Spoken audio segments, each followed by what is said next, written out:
German leader's stance on Russia looms over first visit to U.S. German Chancellor Olaf Scholz is flying to Washington this week to reassure Americans that his country stands alongside the United States and other NATO partners in opposing any Russian aggression against Ukraine. Berlin. German Chancellor Olaf Scholz is flying to Washington this week on a mission to reassure Americans that his country stands alongside the United States and other NATO partners in opposing any Russian aggression against Ukraine. Scholz has said that Moscow would pay a high price in the event of an attack, that his government's refusal to supply lethal weapons to Ukraine, bolster its troop presence in Eastern Europe or spell out which sanctions it would support against Russia has drawn criticism abroad and at home. The Germans are right now missing in action. They are doing far less than they need to do, said Richard Blumenthal, a Democrat and member of the Armed Services Committee, recently told an audience of Ukrainian Americans in his state, Connecticut. This sentiment was echoed by Republican Senator Rob Portman, who questioned why Berlin hadn't yet approved a request to let NATO member Estonia pass over old German howitzers to Ukraine. That makes no sense to me, and I've made that very clear in conversations with the Germans and others, Portman told NBC. Publicly, German officials insist their country is doing its part.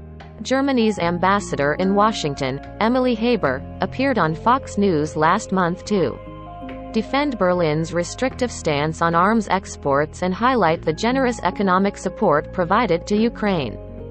Yet in a confidential diplomatic cable beginning, Berlin, we have a problem. Haber warned that Germany risks being portrayed as an unreliable partner in Washington, the respected German news weekly Der Spiegel reported.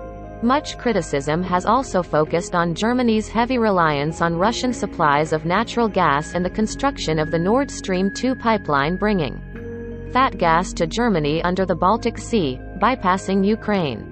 The project has long been opposed by the United States but is strongly supported by Scholz.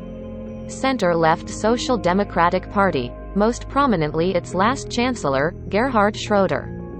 The 77-year-old Schröder is close to Russian President Vladimir Putin and already heads the shareholders committee of Nord Stream AG and the board of directors of Nord Stream 2. In a move likely to embarrass Scholz ahead of his first trip to Washington, the Russian state-owned gas company Gazprom announced Friday that Schröder, who has accused Ukraine of saber-rattling in its standoff with Russia, has been nominated to join its board of directors. Scholz spokesman declined repeated requests for comment on Schröder's ties to Putin. Support for Nord Stream 2 goes beyond Schröder, however. The Social Democratic governor of the northeast German state where the pipeline arrives from Russia has lobbied for it. Her predecessor chairs a charitable foundation created to shield companies working on the project from possible U.S. sanctions. It's with this baggage in tow that Scholz will meet President Joe Biden and members of Congress on Monday, with a news conference and network interview also planned. The softly spoken 63-year-old's performance in Washington could have broad implications for U.S.-German relations and Scholz standing at. While former President Donald Trump frequently slammed Germany, accusing it of not pulling its weight internationally, his successor has sought to rebuild relations with Berlin. Biden has taken some real risks, including on the issue of the German-Russian gas pipeline, said Jeff Rathke, president of the American Institute for Contemporary German Studies. Scholz' visit to Washington as an opportunity for him to try to turn that page, said Rathke. Having succeeded the longtime German leader Angela Merkel last year, Scholz also needs to appease doubters at home who accuse him of pulling a diplomatic vanishing act compared to his European counterparts. With the phrase, "Where is Scholz?" trending on social media last week, German conservative opposition leader Friedrich Merz called for clear words from the government in the Ukraine crisis. "We must rule nothing out as a reaction to a further military escalation," the leader of Merkel's center-right bloc said.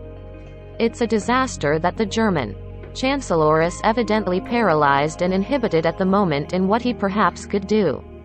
Others in Scholz's three-party governing coalition have also been more hawkish toward Russia. During her visit to Moscow last month, German Foreign Minister Annalena Baerbock of the Green Party branded Russia's troop deployment at the border with Ukraine a threat. She plans to visit Ukraine on Monday and Tuesday and inspect the front line between Ukrainian troops and areas held by Russian-based separatists in the east. Whatever Germany does to support Ukraine will likely come at a cost. Germany's approval of 5,000 helmets for Ukrainian troops last week drew widespread mockery. Kiev has since asked Germany for more military hardware, including medium-range and portable anti-aircraft missile systems, as well as ammunition, putting Berlin in an awkward position. Meanwhile, some German officials worry that any mention of further sanctions against Russia could drive up Europe's already high gas prices, a fear that experts say isn't unfounded. Constanze Stelzenmüller, a specialist on transatlantic relations at the Brookings Institution, noted that Europe will bear the brunt of blowback costs from economic sanctions against Russia. You have populists in Europe always looking for ways to exploit political differences and tensions, she said. That's what's at stake here. In an uncharacteristic outburst at the start of the coronavirus pandemic, Scholz, who was then Germany's finance minister, announced that he would be pulling out a figurative bazooka to help businesses cope with the crisis by setting aside more than €1 trillion, $1.1 trillion, in state aid.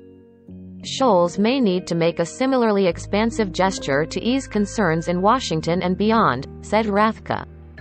Germany is going to have to show that it is not only committed to the sovereignty and territorial integrity of Ukraine, but that it's putting real resources behind it now, not just pointing to what it's done in the past, he said. Geir Molson in Berlin and Ellen Nickmeyer and Nathan Elgren in Washington contributed to this report.